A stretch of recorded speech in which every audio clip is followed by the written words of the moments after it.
Let's check in with Elena once again because she is there with Mesa Fire near Main Street and the Loop 202 with the latest update. Good morning. Hey, good morning to you. Yeah, we're hearing first this morning exactly what happened here at this mobile home and the fire that transpired. So that's why I'm actually talking to the Rural Metro Fire Department. Sean here, the Public Information Officer.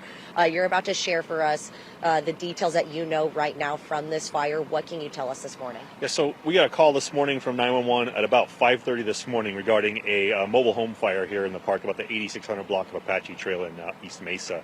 Initial reports were that the porch was on fire, shortly followed by reports of some explosions.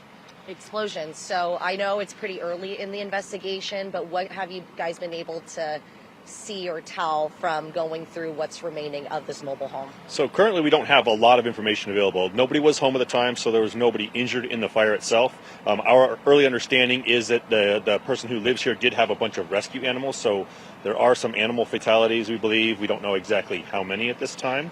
We're waiting for the owner to get here and to help us kind of determine what we should be looking for when we start to go through what's left here.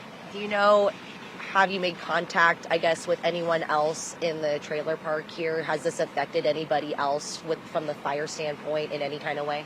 We did have some minimal impingement on the trailers adjacent to, and then there's a structure next to it that had a little bit of damage, but we were really able to contain it to just this single unit. Okay, I counted earlier, there's still several fire trucks on scene here. What does that say to, I guess, the tactical effort that it took to put this fire out? So it did take a lot of resources. We had ourselves. We have 4 units from ourselves. We had an additional mutual aid from Mesa that came out and assisted early on.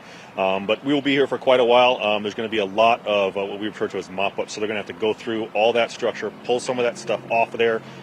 Obviously, try to identify the animals if we can, any kind of remains in there, and then secure the scene. Right now, they're working on an active gas leak, so I believe they've got that shut off from the natural gas that was feeding the structure there. Okay, I noticed there are some families that live in this area here. I guess, have you been talking to residents about what you guys are planning to do? Because I know you said you're going to be out here for some time. I know this might get in the way of roads and that sort of thing. Yeah, so we'll be a little bit delayed, only within the park here itself probably. So we'll walk with the management and let them know, hey, this is to pass around to all the folks that obviously this street, the adjacent streets will be some traffic on there. We've got them pretty much opened up so people can get by. There's going to be a little smoke remaining. The guys will be obviously going through there, doing their work. Okay, Sean, thank you so much. We really appreciate this information. And so you heard it here first. No one was hurt.